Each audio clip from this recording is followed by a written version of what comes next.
यह कहानी है उत्तर प्रदेश के एक छोटे से हरे भरे गांव रामपुर की। चारों तरफ खेत, पेड़ पौधे और हरियाली से घिरा यह गांव देखने में बेहद खूबसूरत था। सुबह होते ही चिड़ियों की चहचहाहट से पूरा गांव गूंज उठता था।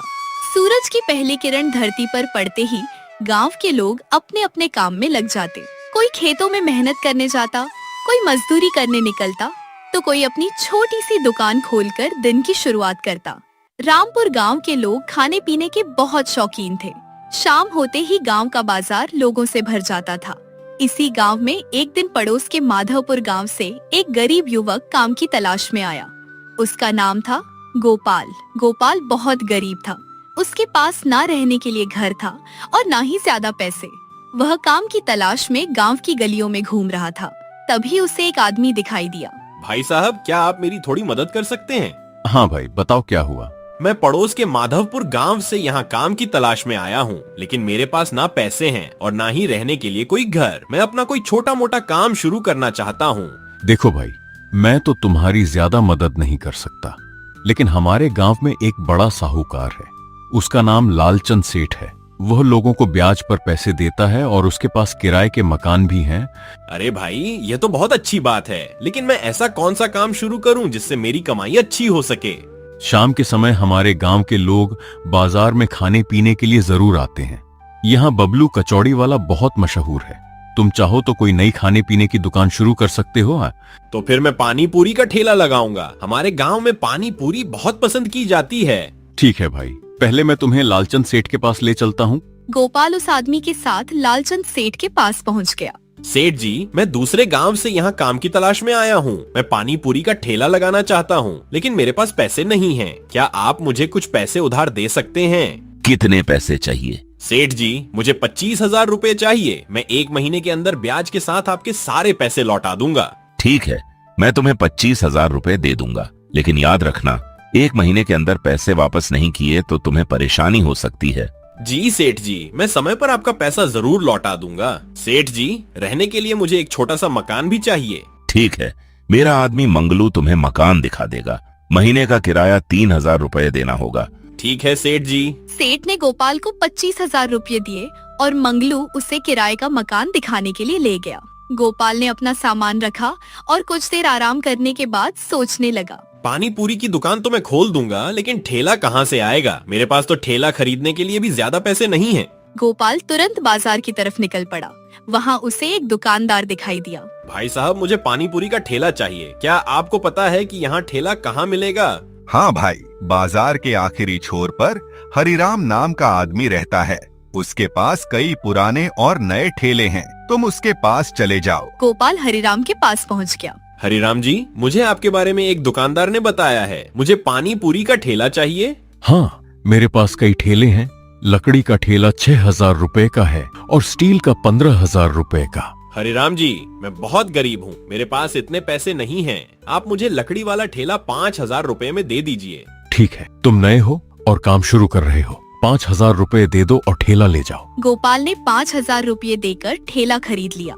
अब उसके पास कुछ पैसे ही बचे थे। उसने अगले दिन किराने की दुकान से पानी पूरी बनाने का जरूरी सामान खरीदा और अपने नए काम की तैयारी शुरू कर दी। अगली शाम गोपाल ने पानी पूरी का सारा सामान तैयार किया और अपना ठेला लेकर बाजार पहुंच गया। उसने ठेले पर एक बोर्ड लगाया, गोपाल की चटपटी पानी पूरी। गोपाल के पास ही बबलू कचौड़ी वाला भी अपनी दुकान लगाता था। उसकी दुकान पर हमेशा भीड़ लगी रहती थी। गोपाल ने लोगों को बुलाना शुरू किया। आओ भाई आओ, चटपटी पानी पूरी खाओ। खट्टा मीठा पानी और मसालेदार स्वाद। एक प्लेट खाओगे तो दूसरी प्लेट खुद मांगोगे। कुछ लोग गोपाल की दुकान पर आए। भाई, तुम इस गांव में नए हो क्या? तुम्हें पहले कभी नहीं देखा। हाँ भैया, मैं पड़ोस के गांव से यहाँ काम करने आया हूँ। यहाँ पानी पूरी की कोई दुकान नहीं थी, इसलिए मैंने ये ठेला लगा लिया। अच्छा, तो एक प्लेट पानी पूरी लगा दो। अभी लगाता हूँ भैया। ग्राहक ने पानी पूरी खाई। वाह भाई, पानी पूरी तो बहुत स्वादिष्ट है, लेकिन 20 रुपए में सिर्फ 5 पानी पूरी थोड़ी महंगी है। कुछ लोग पानी पूरी खाकर चले गए, लेकिन गोपाल की दुकान पर ज्यादा भीड़ नहीं लगी। दूसरी तरफ बबलू की कचौड़ी की दुकान पर लोगों की भीड़ लगी रहती। दिन बीतते गए, लेकिन गोपाल की कमाई इतनी नहीं हो रही थी कि वह समय पर लालचंद सेठ का कर्ज चुका सके। एक रात गोपाल बहुत परेशान होकर अपने बिस्तर पर बैठा था। अगर मेरी दुकान ऐसे ही चलती रही तो मैं सेठ का पैसा कैसे लौटाऊंगा? मुझे कुछ ऐसा करना होगा जिससे लोग मेरी दुकान पर ज्यादा आएं। तभी उसके दिमाग में एक शानदार आइडिया आया। अरे अगर मैं सिर्फ 20 रुपए में अनलिमिटेड पानी पूरी दूंगा तो लोग जरूर आएंगे। आखिर गांव में ऐसा ऑफर किसी ने नहीं दिया है। अगले दिन गोपाल ने अपनी दुकान का नाम बदल दिया। अब उसके ठेले पर एक बड़ा सा बोर्ड लगा था, 20 रुपए में अनलिमिटेड पानी पूरी। शाम होते ही गोपाल बाजार पहुंचा और जोर जोर से आवाज लगाने लगा। आओ गांव वालों आओ, सिर्फ 20 रुपए में जितनी चाहो उतनी पानी पूरी खाओ। खट्टा मीठा पानी, तीखा मसाला और भरपूर स्वाद। आज पेट भरकर पानी पूरी खाओ। गोपाल की यह बात सुनकर लोग हैरान रह गए। क्या कहा? सिर्फ 20 रुपए में अनलिमिटेड पानी पूरी? हाँ भाई, सिर्फ 20 रुपए दो और जितनी पानी पूरी खानी है खाओ। अरे भाई, ये तो बहुत बढ़िया ऑफर है। धीरे धीरे गोपाल की दुकान पर भीड़ जमा होने लगी। लोग पानी पूरी खाने लगे और गोपाल उन्हें एक के बाद एक पानी पूरी खिलाता गया। अब गोपाल की दुकान पर लोगों की भीड़ बढ़ने लगी थी। उसी गांव में रवि और नेहा एक दूसरे से बहुत प्यार करते थे, लेकिन एक दिन दोनों के बीच किसी छोटी सी बात को लेकर झगड़ा हो गया। नेहा नाराज होकर अपने घर चली गई। रवि बहुत उदास होकर बाजार में घूम रहा था। तभी वह गोपाल की दुकान के पास पहुंचा। अरे रवि भाई, इतने उदास क्यों हो? क्या हुआ? मेरी नेहा से लड़ाई हो गई है। वह मुझसे नाराज है और मेरी बात भी नहीं सुन रही। अरे भाई, इसमें इतना परेशान होने की क्या बात है? तुम्हें पता है ना कि लड़कियों को पानी पूरी कितनी पसंद होती है। हाँ, नेहा को तो पानी पूरी बहुत पसंद है। तो फिर उसे यहाँ बुलाओ, सिर्फ 20 रुपए में अनलिमिटेड पानी पूरी खिलाओ और अपनी सारी नाराजगी दूर कर दो। रवि ने तुरंत नेहा को फोन किया। नेहा, बाजार में आ जाओ, तुम्हारे लिए एक सरप्राइज है। कुछ देर बाद नेहा वहाँ आ गई। अब क्या हुआ? तुमने मुझे यहाँ क्यों बुलाया? देखो, तुम्हारे लिए पानी पूरी, और वो भी जितनी चाहो उतनी। सच में? तुम्हें पता है मुझे पानी पूरी कितनी पसंद है। गोपाल ने दोनों को पानी पूरी खिलाई। दोनों ने पेट भरकर पानी पूरी खाई और उनका झगड़ा भी खत्म हो गया। वाह, पानी पूरी तो बहुत स्वादिष्ट है। अब मैं रोज यहाँ पानी पूरी खाने आऊंगी।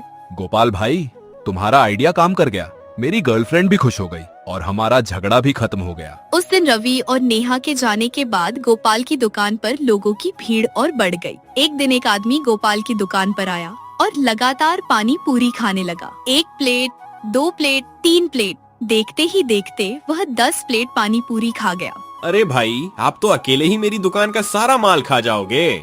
भाई, तुमने 20 रुपए में अनलिमिटेड कहा है। अब मैं जितना चाहूँ उतना खाऊंगा। गोपाल को समझ आ गया कि अगर हर ग्राहक इतना ज्यादा खाने लगा तो उसे नुकसान हो जाएगा। उसने तुरंत पानी को थोड़ा ज्यादा तीखा बना दिया। ग्राहक ने एक पानी पूरी खाई और तुरंत उठ खड़ा हुआ। भाई, आज तो पानी बहुत तीखा है, मेरा पेट खराब हो जाएगा, मैं चलता हूँ। ग्राहक के जाने के बाद गोपाल ने राहत की सांस ली। उफ, आज तो मेरी दुकान बच गई। उसी गांव में 2 दोस्त सोनू और मोनू रहते थे। एक दिन दोनों चबूतरे पर बैठे थे। यार, रोज रोज कचौड़ी खाकर मन भर गया है, कुछ नया खाना है। तो चल पानी पूरी खाते हैं। सुना है 20 रुपए में अनलिमिटेड पानी पूरी मिल रही है। चल आज देखते हैं कौन ज्यादा पानी पूरी खाता है। जो हारेगा वह दूसरे को 500 रुपए देगा। मंजूर है। दोनों गोपाल की दुकान पर पहुँचे। भैया, हमें अनलिमिटेड पानी पूरी खिलाओ। आज हम दोनों के बीच प्रतियोगिता है। अरे वाह, 20 रुपए में जितनी चाहो उतनी खाओ, लेकिन ज्यादा खाने के चक्कर में बीमार मत पड़ जाना। दोनों पानी पूरी खाने लगे। 1 प्लेट, 2 प्लेट, 3 प्लेट। दोनों ने खूब पानी पूरी खाई। कुछ देर बाद मोनू ने हाथ खड़े कर दिए। बस भाई, अब मुझसे और नहीं खाया जाएगा। मैं हार गया। हा, मैंने कहा था ना कि मैं जीतूंगा। अब निकाल 500 रुपए। मोनू ने सोनू को 500 रुपए दिए और दोनों वहाँ से चले गए। गोपाल यह देखकर बहुत खुश हुआ। अब उसकी दुकान पर रोज भीड़ लगने लगी थी। एक शाम गोपाल की दुकान पर 2 गरीब बुजुर्ग आए। बेटा, हमें बहुत भूख लगी है। हमारे पास खाने के लिए पैसे नहीं है। अगर कुछ खाने को दे दो तो भगवान तुम्हारा भला करेगा। बाबा, मेरे पास दाल चावल तो नहीं है, लेकिन आप पानी पूरी खा सकते हैं। मैं आपको मुफ्त में पेट भरकर पानी पूरी खिलाऊंगा। बेटा, भगवान तुम्हें हमेशा खुश रखे। गोपाल ने दोनों बुजुर्गों को पेट भरकर पानी पूरी खिलाई। बेटा, तुम बहुत अच्छे इंसान हो। भगवान तुम्हारी दुकान को खूब तरक्की दे। बाबा, जब भी भूख लगे बिना किसी झिझक के मेरे पास आ जाना। मैं आपको हमेशा खाना खिलाऊंगा। दोनों बुजुर्ग गोपाल को आशीर्वाद देकर वहाँ से चले गए। धीरे धीरे गोपाल की पानी पूरी की दुकान गांव की सबसे मशहूर दुकान बन गई। अब लोग कचौड़ी खाने की जगह पानी पूरी खाने के लिए गोपाल के ठेले पर आने लगे। यह देखकर बबलू कचौड़ी वाला बहुत परेशान हो गया। जब से ये गोपाल गांव में आया है, मेरी दुकान की बिक्री आधी हो गई है। अगर ऐसा ही चलता रहा तो मुझे अपनी दुकान बंद करनी पड़ेगी। मुझे कुछ करना होगा। बबलू गुस्से में गोपाल के पास पहुंचा। गोपाल, तुम दूसरे गांव से यहाँ आए हो, अपनी दुकान बंद करो और वापस चले जाओ। तुम्हारी वजह से मेरी दुकान बर्बाद हो रही है। बबलू भाई, मैंने किसी का रास्ता नहीं रोका है। मैं मेहनत करके अपना काम कर रहा हूँ। अगर लोगों को मेरी पानी पूरी पसंद है तो इसमें मेरी क्या गलती। तुम्हें इसका अंजाम भुगतना पड़ेगा। बबलू गुस्से में वहाँ से चला गया। उसे किसी तरह पता चला कि गोपाल ने लालचंद सेठ से 25,000 रुपये उधार लिए हैं और अगले दिन उसे पैसे लौटाने हैं। बबलू के मन में एक बुरी योजना आई। अगर गोपाल के पैसे ही चोरी हो जाएं, तो वह सेठ का कर्ज नहीं चुका पाएगा। फिर उसकी दुकान बंद हो जाएगी और लोग दोबारा मेरी दुकान पर आने लगेंगे। उसी शाम जब गोपाल बाजार में पानी पूरी बेच रहा था, बबलू चुपके से उसके घर में घुस गया। उसने गोपाल की मेहनत से जमा किए सारे पैसे चुरा लिए और वहाँ से भागने लगा। लेकिन बबलू को यह पता नहीं था कि गांव के वही बुजुर्ग बाबा पास से गुजर रहे थे। उन्होंने बबलू को चोरी करते हुए देख लिया। जब गोपाल रात को घर पहुंचा तो उसने देखा कि उसके सारे पैसे गायब थे। हे भगवान, मेरे सारे पैसे कहाँ चले गए? अब मैं सेठ को पैसे कैसे दूंगा? अगर मैंने पैसे नहीं दिए तो मेरी दुकान बंद हो जाएगी। तभी वही बुजुर्ग बाबा वहाँ पहुँच गए। बेटा गोपाल, तुम चिंता मत करो। मैंने अपनी आंखों से देखा है, तुम्हारे पैसे बबलू ने चुराए हैं। क्या बबलू ने? हाँ बेटा, कल सुबह तुम गांव के सरपंच धर्मपाल जी के पास जाना, वह तुम्हारी जरूर मदद करेंगे। ठीक है बाबा, मैं कल सरपंच जी के पास जरूर जाऊंगा। अगली सुबह लालचंद सेठ गोपाल के घर पहुंच गया। गोपाल, 1 महीना पूरा हो गया है, मेरे पैसे वापस करो। सेठ जी, मेरे साथ बहुत बड़ी मुसीबत हो गई है। मेरे सारे पैसे चोरी हो गए हैं। बस मुझे 1 दिन का समय और दे दीजिए, मैं किसी भी तरह आपके पैसे लौटा दूंगा। ठीक है, मैं तुम्हें सिर्फ कल तक का समय दे रहा हूँ। अगर पैसे नहीं मिले तो तुम्हें इसका परिणाम भुगतना पड़ेगा। सेठ के जाने के बाद गोपाल सीधे सरपंच धर्मपाल के पास पहुंचा और उन्हें पूरी बात बता दी। सरपंच ने बबलू को भी बुला लिया। बबलू, क्या तुमने गोपाल के पैसे चुराए हैं? नहीं सरपंच जी, मैंने कुछ नहीं चुराया। गोपाल मेरे ऊपर झूठा इल्जाम लगा रहा है। गोपाल के पास तुम्हारे खिलाफ कोई सबूत नहीं है, लेकिन एक बुजुर्ग ने तुम्हें चोरी करते हुए देखा है। अगर तुमने सच नहीं बताया तो पुलिस को बुलाना पड़ेगा। पुलिस का नाम सुनते ही बबलू डर गया। मुझे माफ कर दीजिए सरपंच जी, मैंने ही गोपाल के पैसे चुराए थे। जब से उसकी दुकान चलने लगी थी, मेरी दुकान पर ग्राहक आना कम हो गए थे। मैं जलन में अंधा हो गया था। मुझे लगा कि अगर उसकी दुकान बंद हो जाएगी तो मेरी दुकान फिर से चलने लगेगी। बबलू भाई, तुमने मेरे साथ बहुत गलत किया, लेकिन अगर तुम्हें अपनी गलती का एहसास हो गया है तो मैं तुम्हें माफ करता हूँ। सरपंच ने बबलू को चोरी की सजा दी और उसके सारे पैसे गोपाल को वापस दिलवा दिए। साथ ही बबलू की दुकान कुछ समय के लिए बंद करवा दी गई ताकि उसे अपनी गलती का एहसास हो सके। गोपाल ने लालचंद सेठ के सारे पैसे ब्याज सहित वापस कर दिए। इसके बाद वह पहले से भी ज्यादा मेहनत करने लगा। कुछ समय बाद बबलू को भी अपनी गलती का एहसास हो गया। वह गोपाल के पास आया। गोपाल भाई, मुझे अपनी गलती का बहुत पछतावा है। मैंने जलन में आकर तुम्हारे साथ बहुत गलत किया। क्या तुम मुझे माफ कर सकते हो? बबलू भाई, गलती हर इंसान से होती है, लेकिन जो अपनी गलती स्वीकार कर ले उससे बड़ा इंसान कोई नहीं। मैं तुम्हें माफ करता हूँ। इसके बाद दोनों ने एक दूसरे से दोस्ती कर ली। अब गांव के बाजार में बबलू की कचौड़ी की दुकान भी चलने लगी और गोपाल की पानी पूरी की दुकान भी। गोपाल ने गरीबों को मुफ्त में खाना खिलाना कभी नहीं छोड़ा। उसकी दुकान पर आज भी एक बड़ा बोर्ड लगा था, 20 रुपए में अनलिमिटेड पानी पूरी, गरीबों के लिए मुफ्त। और गांव के लोग बड़े मजे से उसकी चटपटी पानी पूरी खाते थे।